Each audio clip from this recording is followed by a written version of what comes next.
Hello friends, welcome to Unique Designers. நம்ம இன்னைக்கு நம்ம டுட்டோரியல் வீடியோஸ்ல அடுத்த ஸ்டிச் பார்க்க போறோம். அதுக்கு முன்னாடி ஒரு சின்ன விஷயம் சொல்லணும். லாஸ்ட் கிளாஸ்ல வந்து நான் ஒரு ஹோம்வொர்க் கொடுத்திருந்தேன். ஒரு மேங்கோ மோட்டிவ் வரைஞ்சி காட்டியிருந்தேன். அண்ட் அது வந்து பிளாக்ல அப்லோட் பண்றோம்னு சொல்லியிருந்தோம். பட் திடீர்னு ஜெய் ஊருக்கு போயிட்டனால அந்த பிளாக்ல அப்லோட் பண்ற வேலை மட்டும் பண்ண முடியாம போயிடுச்சு. சாரி, நிறைய பேர் கேட்டிருந்தீங்க. இன்னைக்கு கண்டிப்பா அப்லோட் பண்ணுவோம். அதை அந்த பிக்சரையும் பார்த்துக்கோங்க. அது நான் ஃபினிஷ் பண்ண பிக்சரும் இருக்கும். அந்த ஹோம்வொர்க்குக்கு நான் தனியாக வரைஞ்சி காட்டினேன்ல அந்த பிக்சரும் இருக்கும். ஸோ யூஸ் பண்ணிக்கோங்க. அண்ட் இன்னைக்கு நம்ம பார்க்க போற அடுத்த ஸ்டிச் வந்து இன்னைக்கு நம்ம அதே மாதிரி 2 ஸ்டிச் பார்க்க போறோம். ஒன்று வந்து சிம்பிளான ஒரு ஜிக்ஸாக், அன்னைக்கே பார்த்த ஜிக்ஸாக்ல இன்னும் கொஞ்சம் ஒரு சின்ன வேரியேஷனோட ஒரு ஜிக்ஸாக் பார்க்க போகிறோம். அதுக்கப்புறம் வாட்டர் ஃபில்லிங் ஸ்டிச். இது ரெண்டும் தான் இன்னைக்கு நம்ம பார்க்க போகிற ஸ்டிச்சஸ். ஸோ ஃபர்ஸ்ட் வந்து இந்த ஜிக்ஸாக் இல்லையா, அதுக்கு வந்து நம்ம எப்பயும் போல பேஸ் வந்து கோல்ட் ஜரியில் கொடுக்குறேன். அன்னைக்கு நம்ம பண்ண ஜிக்ஸாக்ல வந்து பேஸ் செயின் ஸ்டிச் கொஞ்சம் பெருசாக இருந்தாலும் பரவாயில்லைன்னு சொல்லியிருந்தீங்கன்னா அந்த ஸ்டிச் ஃபுல்லாக கவர் ஆகிடும் அப்படின்ட்டு. பட் இதில் வந்து பேஸும் தெரியும், மேலே போடுற ஜிக்ஸாகும் தெரியும். ஸோ அதனால வந்து செயின் ஸ்டிச்சஸ் வந்து கொஞ்சம் சின்ன சின்னதாக போட்டுக்கலாம். எப்பயும் போல் நம்ம அவுட்லைனிங்லாம் கொடுப்போம்ல அந்த மாதிரி குட்டி குட்டியாக செயின் ஸ்டிச் போட்டுக்கிறேன். இது கோல்ட் ஜரியில் போடுறேன். இது வந்து டபுள் லைனாக போடணும். அதாவது இது ஒரு லைன் போட்டு முடிக்கிறோம், இதுக்கு பக்கத்திலே இன்னொரு லைன்.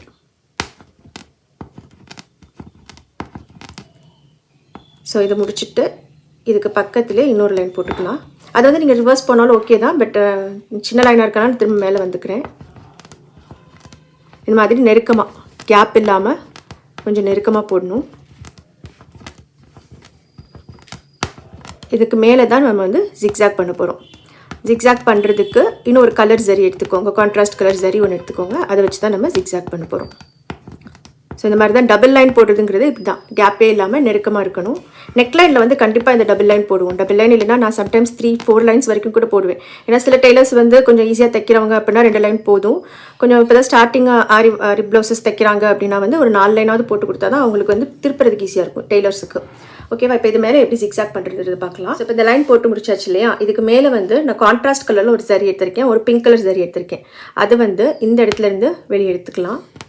எடுத்துட்டு க்ராஸாக, இதுக்கு மேலே க்ராஸாக இந்த பக்கம் ஒரு ஸ்டிச் போட்டுட்டு திரும்ப அடுத்தது இந்த பக்கம் இதே மாதிரி 2 பக்கமும் மாற்றி மாற்றி போடுங்க. எப்பவுமே வந்து ஜிக்ஸாக் பண்ணும்போது கொஞ்சம் இப்படி இழுத்து விட்டுக்கோங்க. அப்போ தான் வந்து இந்த ஜரி வந்து மேலே தூக்காமல் இருக்கும். ரொம்ப டைட் பண்ணி துணியை சுருக்கிடக்கூடாது. லைட்டாக அவருக்கு இப்படி இழுத்து விட்டுட்டு அப்புறம் மறுபடியும் இந்த பக்கம் இது மாதிரி போடும்போது இதை வந்து நீங்கள் நெக்லைனுக்கு அப்படியே யூஸ் பண்ணலாம். ரொம்ப அழகாக இருக்கும். டபுள் கலராக தெரியும். அதாவது பேஸில் இருக்கிற கோல்டும் தெரியும், நீங்கள் மேலே போட்டிருக்கிற கலர் ஜரியும் தெரியும். ஒருவேளை உங்களுக்கு சில்க் த்ரெட்ஸ் வச்சு நல்ல ப்ராக்டிஸ் இருக்குது அப்படின்னா நீங்கள் மேலே வந்து சில்க் த்ரெட் கூட போட்டுக்கலாம். இப்போ நம்ம ஸ்டார்டிங் ஸ்டேஜஸில் இருக்கிறனால நான் வெறும் ஜரி வச்சு எல்லாமே சொல்கிறேன். அதாவது இது வந்து நீங்கள் இப்படி போட்டுட்டு இப்படி உடனே தூக்கிட்டீங்க, உடனே இந்த பக்கம் கொண்டு வந்துட்டீங்க அப்படின்னா இந்த ஜரி வந்து தூக்குறதுக்கு சான்ஸ் இருக்குது. அதனால் லைட்டாக அவருக்கு டைட் பண்ணிவிட்டு அதுக்கப்புறம் இங்கிட்டு வாங்க. ஓகேவா? ஸோ இதவே வந்து அடுத்து ஒரு ஷேப்லையும் போட்டு பார்த்துடலாம். ஷேப்பில் எப்படி வருதுன்னு சொல்லிட்டு காட்டிடுறேன். ஸோ இப்போ நான் ஒரு பேஸில் ஒரு ஸ்கொயர் போட்டிருக்கேன் இல்லையா, அந்த ஸ்கொயர் மேலே நம்ம மறுபடியும் இதே மாதிரி கேப் விட்டு ஜிக்ஸாக் பண்ண போகிறோம். போட்டுட்டு க்ராஸ். இது வந்து இந்த செயின் ஸ்டிச்சை தள்ளி போட்டுறாதீங்க, ஒட்டி ஒட்டி போடுங்க. அப்போ தான் வந்து அழகாக இருக்கும் பார்க்குறதுக்கு. நம்ம எப்போயும் நெக்லைனில் வந்து இந்த மாதிரி நான் சொன்னேன் டபுள் லைன் போடுவோம் அப்படின்னு சொல்லிட்டு, அந்த டபுள் லைன் பிளெயினாக வெறும் ஜரிக்கு பதிலாக இந்த மாதிரி எக்ஸ்ட்ரா ஒரு கலரில் த்ரெட்டோ இல்லை ஜரியோ போட்டிங்கன்னா அழகாக இருக்கும்.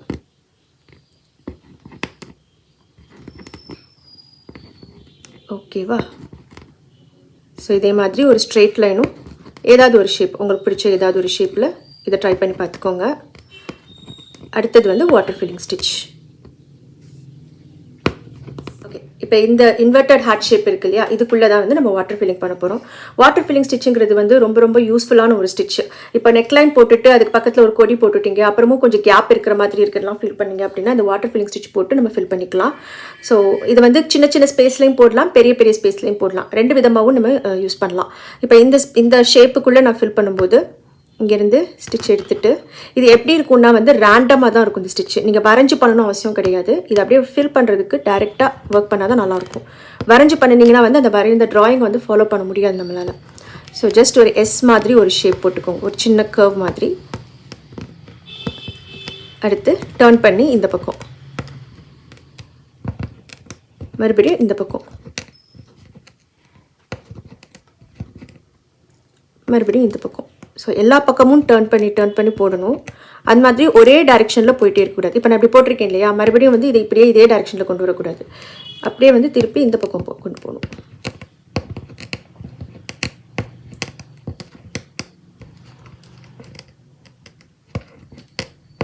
இப்படி. ஸோ இது எப்படி சொல்லுவாங்கன்னா, எஸ்ஸும் டபிள்யூவும் மாற்றி போட்டால் எப்படி இருக்குமோ அந்த மாதிரி ஒரு லுக்கில் இருக்கும்.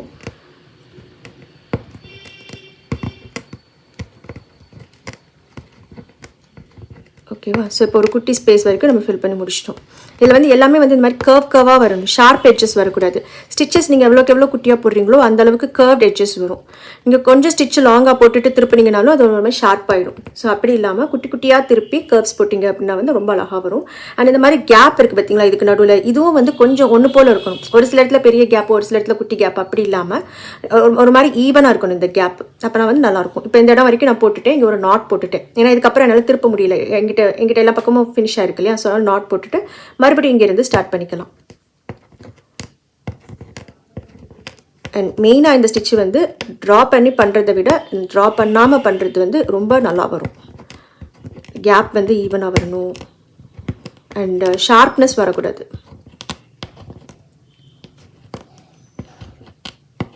ஓகே, இதில் நான் இன்னொன்று என்ன சொல்லுவேன் அப்படின்னா, இங்கே வந்து இந்த ஸ்டிச் வந்து ப்ராக்டிஸ் பண்ணுறதுக்கு எல்லா ஸ்டிச்சஸும் வந்து ப்ராக்டிஸ் பண்ணும்போது நம்ம கிளாத்தில் போட்டு ப்ராக்டிஸ் பண்ணணும் அப்படின்னு சொல்லுவோம். இந்த பர்டிகுலர் ஸ்டிச்சுக்கு வந்து உங்களுக்கு இந்த ஷேப்ஸ் கரெக்டாக வரணும் அப்படின்னா நீங்கள் பேப்பர் பெனில் வந்து வரைஞ்சி பார்க்கணும். பேப்பரில் இந்த மாதிரி நீங்கள் வரைஞ்சி பார்த்தீங்க அப்படின்னா ரொம்ப நீட்டாக வரும். உங்களுக்கு நிறைய தடவை வரைஞ்சி பாருங்கள். அப்போ வந்து உங்களுக்கு எப்படி டர்ன் பண்ணணும், எங்கே டர்ன் பண்ணணும், எவ்வளோ கேப் விடணும் அப்படிங்கிற ப்ராக்டிஸ் வந்து கொஞ்சம் ஈஸியாக இருக்கும். ஏன்னா நம்ம எப்படி கையில் வரைகிறோமோ, கையில் பென்சில் பிடிச்சி வரைகிறோமோ அதே மாதிரி தான் நீடில் பிடிச்சி நம்ம ஸ்டிச்சஸ் போட போகிறோம். ஸோ அப்போ நீங்கள் கொஞ்சம் வரைஞ்சி ப்ராக்டிஸ் பண்ணிங்க அப்படின்னா நீங்கள் அப்படியே அதையே ஃபாலோ பண்ணி கொண்டு போகலாம். ஸோ இப்போ இதுவே வந்து உங்களுக்கு இன்னும் கொஞ்சம் பெரிய ஸ்பேஸ் இருக்குது, கொஞ்சம் ஃபில்லிங்காக மட்டும்தான் எனக்கு வேணும் அப்படின்னா இந்த கேப் எல்லாம் இன்னும் கொஞ்சம் ஜாஸ்தி பண்ணி நீங்கள் இன்னும் கொஞ்சம் பெரிய கர்வ்ஸ் கொடுக்கலாம். அப்படின்னா சும்மா ஜரி மட்டும் இருக்கிற மாதிரி இருக்கும், உங்களுக்கு ஸ்பேஸும் ஃபில் ஆகிடும். அண்ட் இதை விட சின்ன ஸ்பேஸ் ஃபில் பண்ணுறீங்கன்னா இப்போ நான் கொடுத்துருக்கிற கேப்பு கூட இல்லாமல் இன்னும் நெருக்கமாக பண்ணலாம். இப்போ நிறைய ப்ளவுசஸில் நீங்கள் பார்த்துருப்பீங்க, ஒர்க் ஃபுல்லாக முடிச்சிருப்பாங்க, ஸ்லீவ்லேயே வந்து ஒர்க் ஃபுல்லாக முடிச்சுட்டு அதோட பேக்ரவுண்டில் ஃபுல்லாக வந்து ஒர்க்னா கொடி, ஃப்ளவர் அதெல்லாம் போட்டு முடிச்சுட்டு அதோட பேக்ரவுண்டில் அந்த ப்ளவுஸ் கலர்லேயே வந்து வாட்டர் ஃபில்லிங் த்ரெட் வச்சு பண்ணியிருப்பாங்க. அதெல்லாம் நெருக்கமாக பண்ணும்போது வந்து ஒரு வெல்வெட் எஃபெக்ட் கிடைக்கும் பார்க்குறதுக்கு. ஸோ நாங்களே கூட சில ப்ளவுசஸ் பண்ணியிருக்கோம், அதுவும் அழகாக இருக்கும். ஸோ அது வந்து சில்க் த்ரெட் வச்சு அந்த மாதிரி பண்ணினா வந்து நல்லாயிருக்கும்.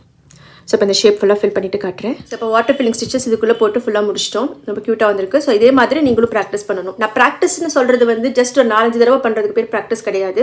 டெய்லி ஒரு 1 hour கொஞ்சம் கொஞ்சமாக ப்ராக்டிஸ் பண்ணிகிட்டே இருக்கணும். ரெகுலராக போட தான் வந்து உங்களுக்கு ஸ்டிச்சஸ் எல்லாமே நல்லா வரும்.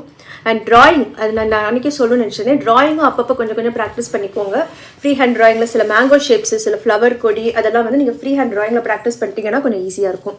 ஏன்னா வந்து ஒரு சில காம்ப்ளிகேட்டட் டிசைன்ஸ் வந்து நீங்கள் ட்ரேசிங் பேப்பரில் பிரிண்ட் அவுட் எடுத்துக்கலாம், வச்சுக்கலாம். பட் ஒரு மேங்கோனா ஒரு ரஃபாக ஒரு மேங்கோ போடுறதுனால அந்த ஷேப் கரெக்டாக வரும். மேங்கோ, பீகாக்கு இதெல்லாம் வந்து ஜென்ரலாக நம்ம யூஸ் பண்ணுற டிசைன்ஸ். ஸோ அதெல்லாம் வந்து நீங்கள் ஃப்ரீ ஹேண்ட் ட்ராயிங்கில் அப்பப்போ ப்ராக்டிஸ் பண்ணி வச்சுக்கோங்க. இப்போ நான் சொன்ன மாதிரி நீங்கள் ஒரு பேப்பர் பெனில் எப்படி ப்ராக்டிஸ் பண்ணணும் அப்படின்னா, ஜஸ்ட் ஒரு ஸ்கொயர் போட்டுக்கோங்க. ஸ்கொயர் போட்டுட்டு இந்த ஸ்கொயருக்குள்ளே இந்த ஷேப்பை மட்டும் இப்படி வரைஞ்சி பாருங்கள். இந்த மாதிரி ரேண்டமாக எல்லாமே எல்லா பக்கமும் போகணும், ஒரே டைரெக்ஷனில் இருக்கக்கூடாது. அதுதான் மெயின். எங்கே ஸ்டார்ட் பண்ணியிருக்கோம், எங்கே எண்ட் பண்ணியிருக்கோம் அப்படிங்கிறது தெரியக்கூடாது. இப்போ இதிலே வந்து நான் எவ்வளோ தூரம் போட்டிருக்கேன் பாருங்களேன், இதுதான் தப்பு. இப்படி பண்ணக்கூடாது. இப்படி டர்ன் பண்ணி இங்கிட்டு போயிட்டு இங்கேருந்து நம்ம மறுபடியும் இப்படி போயிருக்கணும். ஸோ இந்த மாதிரி கண்டினியூஸாக ஒரே கர்வ்ஸ் வராமல் மட்டும் பார்த்துக்கணும். அந்த மாதிரி நீங்கள் வரைஞ்சி ப்ராக்டிஸ் பண்ணீங்க அப்படின்னா வந்து இன்னும் கொஞ்சம் ஈஸியாக இருக்கும் உங்களுக்கு ஒர்க் பண்ணும்போது. இதை வந்து நீங்கள் அப்படி செயின் ஸ்டிச்சில் போடும்போது நீங்கள் எப்படி வரைஞ்சி பழகுனீங்களோ அதே மாதிரி நீங்கள் செயின் ஸ்டிச்சில் போட்டு கொண்டு வரலாம். ஓகேவா? ஸோ இதை மாதிரி கொஞ்சம் ப்ராக்டிஸ் பண்ணி வச்சுக்கோங்க. இப்போ நான் ஹோம்ஒர்க் மோட்டிவ்ஸ் என்னன்றது சொல்லிடுறேன். ஸோ இன்றைக்கி ஹோம்ஒர்க் வந்து ஒரு சின்னதாக ஒரு நெக்லைன், ஒரு மினியேச்சர் நெக்லைன்னு சொல்லுவோம். இந்த மாதிரி ஒரு யூ ஷேப் போட்டுக்கோங்க. ஃபஸ்ட்டு இந்த யூ ஷேப்பில் வந்து இந்த ஹைட் இருக்கு இல்லையா, இங்கேருந்து இங்கே வரைக்கும் இருக்கிற ஹைட் வந்து ஒரு 4 inches வச்சுக்கோங்க. அண்ட் இந்த கேப் வந்து ஒரு 2 inches வச்சுக்கோங்க. இந்த மாதிரி ஒரு யூ போட்டுக்கோங்க. இந்த யூவில் வந்து நம்ம இன்றைக்கி இந்த டபுள் கலரில் ஜிக்ஸாக் போட்டிருக்கோம் பாருங்களேன். இந்த மாதிரி இந்த ஜிக்ஸாக் இதை வந்து இந்த இடத்துல போட்டு இது பண்ணிக்கோங்க. அதாவது டபுள் லைன் செயின் ஸ்டிச் போட்டுக்கிறோம், ஜரி வச்சு, கோல்டு ஜரி வச்சு. இதுக்கு மேலே கலர் ஜரி வச்சு இந்த மாதிரி zigzag. So first neck line வந்து இந்த மாதிரி நீங்கள் ஜிக்ஸாக் போட்டு ப்ராக்டிஸ் பண்ணிக்கோங்க. அடுத்ததாக இந்த இடத்துல ஒரு ஃப்ளவர் போடலாம்.